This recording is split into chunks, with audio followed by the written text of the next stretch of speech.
As a vocal coach for screaming, I spend a lot of my time when I'm teaching debunking myths for people.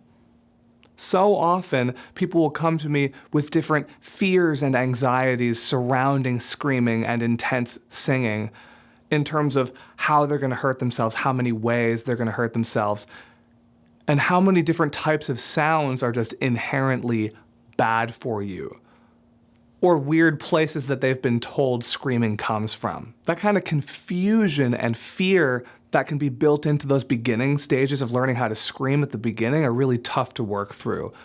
And as you progress and grow, the kind of anxieties that can start to exist around screaming like this, especially if these kinds of thoughts and, quite frankly, just false pieces of information can really be debilitating. So once again, here are 5 vocal myths that I'll be debunking for you today around screaming.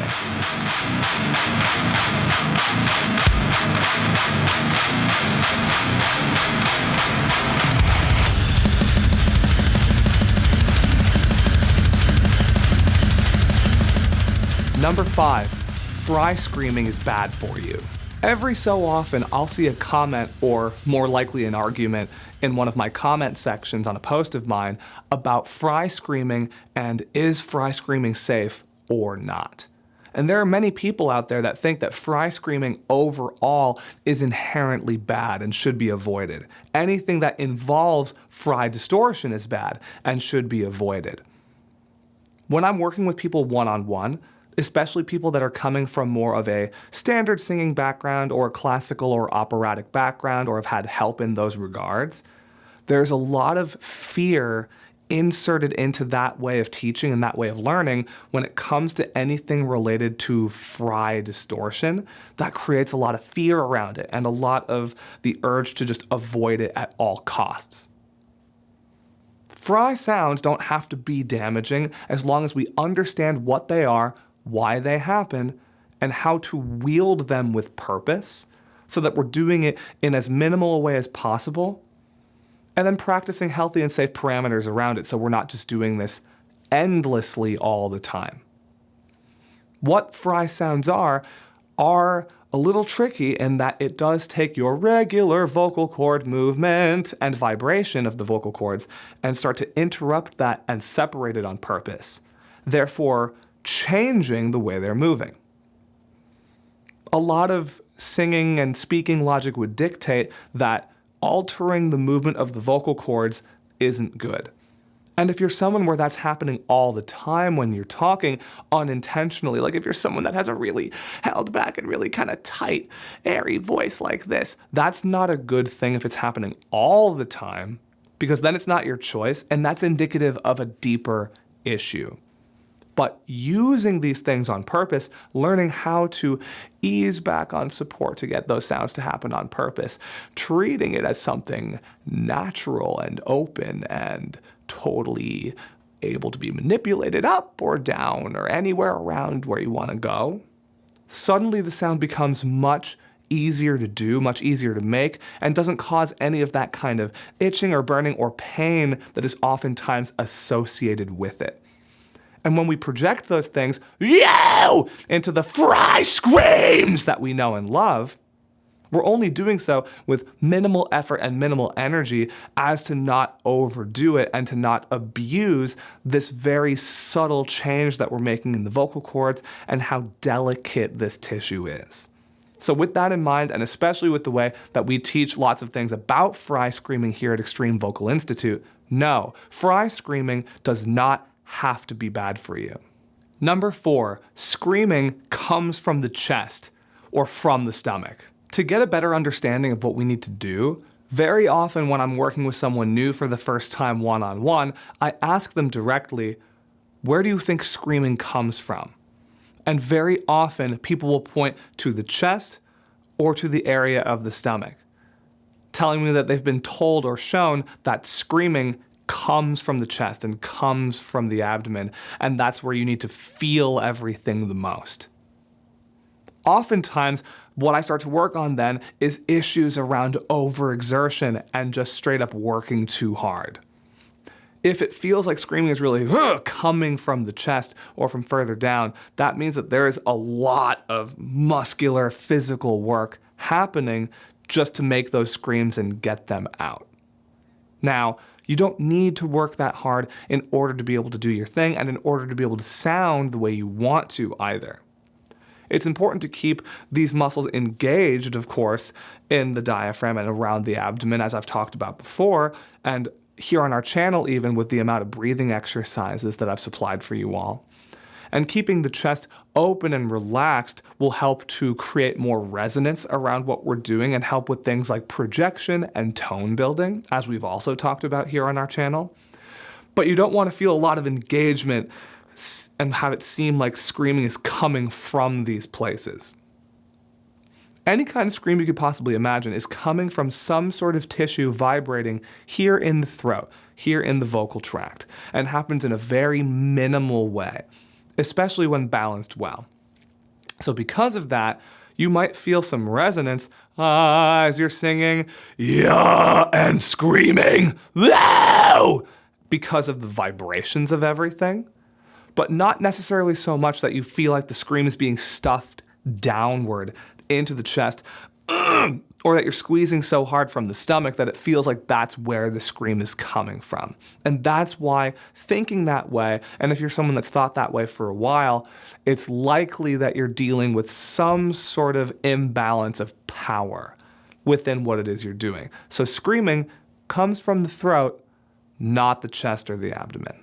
Number 3, it's all or nothing. Kind of like I was just saying, a lot of people have been led to believe that you are supposed to push and squeeze as hard as you can to be able to get screams out and in order to be doing it right, or doing it authentically, as a lot of people would say. When we look at a lot of the different vocalists that either we've looked up to or bands that we enjoy, bands that we're seeing live, seeing videos of, you'll notice a lot of intensity behind the movement and just so much strength and so much intensity being used in that performance that oftentimes it's really easy to think that that must feel like it's a big internal struggle and that you need to take that out on yourself and use that same kind of intensity too in order to sound good and sound like those that you look up to. That is definitely not the case. And a lot of that can be performative.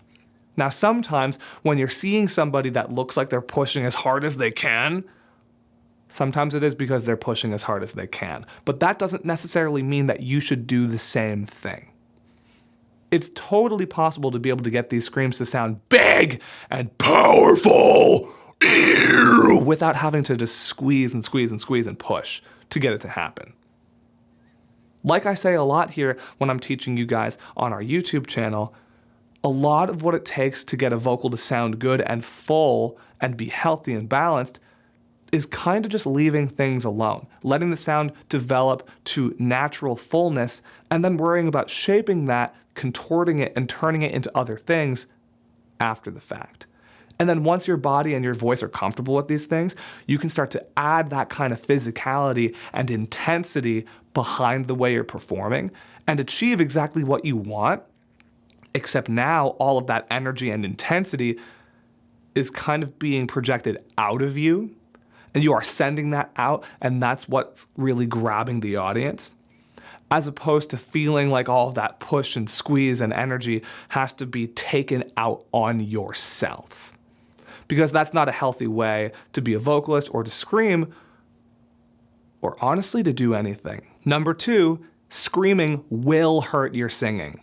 Even now, I am constantly hearing from and meeting different singers that want to scream that are really afraid to do so and take that dive in because they really think it's going to hurt their singing. And they've been told by many others, or even their own voice teachers, that screaming is bad for singing.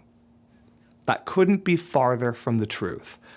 And that's all due to the fact that you can balance your way into a scream in all the same ways that you balance yourself into healthy, powerful, and natural singing. In order to, let's say, even just belt a note with intensity, It takes having the body be in enough of a state of calm while also executing that vocal in a very focused and precise way to make sure that you're not blasting it with air, but more so balancing it with where you want the sound to sit, holding the throat in such a way that you're not squeezing in, but also not just being fully aimless with things, and that you're directing that sound outward with focus and attention to detail. All of those principles, all of those ideas apply to screaming too, whether it be false chord or fry scream, anything in between. When we're screaming, you want that same kind of balance, that same kind of focus, and that's where all of the really good and helpful things about the way you sing and all the things that you enjoy about your singing voice, can all come into play in terms of the focus and how we scream in these ways. And you can even blend these to the point where singing into screaming and back can really work well and work wonders for your music and your ideas too. I've even taken this as far as to work with different vocal professionals and speak with other people at very high levels in the vocal teaching community to discover and research more ways in terms of how screaming is actually beneficial for your singing voice. If you balance this well, really take into heart and into mind all the kinds of things that we talk about here, and really let that translate into the way you sing, this kind of flexibility, this kind of attention to detail and intense full body awareness and mind-to-body connection that tends to come with being someone that takes screaming to a more professional level, you can use all of that to enhance the way you sing too. And then not only is it not true that screaming will hurt your singing, if anything, it can be the opposite. And screaming could be just what your singing voice needed. And finally, the number one myth I have to break for people is that screaming will hurt your voice. For many vocalists out there, and maybe you're someone like this too, or you have been, one of the biggest kind of nagging fears in the back of the head is often not just if something we're doing when we're screaming is going to hurt, but when. A lot of times it feels like the clock is ticking on the longevity of our ability to scream, and that hurting ourselves to the point where we're damaged beyond repair, or to the point where we just have to stop screaming entirely, isn't a question of if, but when. If you balance your way in accordingly, really take care of yourself and your voice, be mindful, and practice in all the ways that I talk about here on our channel and in all of the ways that we kind of supply here to be able to get the most out of yourself for the longest amount of time, then that fear of injury and that assumption that screaming will hurt your voice can fade away, and you don't have to carry that fear with you anymore. It's very common for a lot of different voice specialists, again, especially in more of like a classical and operatic standpoint, to often say when someone is interested in screaming and asks, hey, is this going to be dangerous? Is this going to be hurtful, harmful? Many times they say yes, and it instills this kind of fear around the act of screaming. Even if you're not musical at all or come from that world, so many people just off of the street, if they were shown screaming in this kind of context, would say, oh, that must hurt. Or a lot of the questions that I'll get from people that don't really know what this stuff is will say, oh, what is that? That really must hurt. How do you do that without hurting yourself? So much of the assumption is that this will hurt, especially because a lot of people originally that started to form this stuff were getting hurt, did get hurt, do get hurt, if they aren't balancing their way in accordingly and keeping these kinds of things in mind for both longevity and the overall quality of their screams and their voices. So keep in mind, there are so many different ways to enhance your ability to scream, do so in a safe and responsible way, and allow that to carry you further than you could ever imagine. And those are all the kinds of things that I'm so happy and thankful to be able to supply for you all here on our YouTube channel in even more detail in our EVI Now program. That's our online guided lesson program that is fully updated and new for you all right now. And all of the kinds of things I talk about in one-on-one lessons, even more personal to you. Keep all of these things in mind. Don't let the kind of fear that circles around what all of these themes are with screaming take hold and make you feel like you can't go after what you want to do. I'm David Benitez from here at Extreme Vocal Institute. Keep screaming responsibly.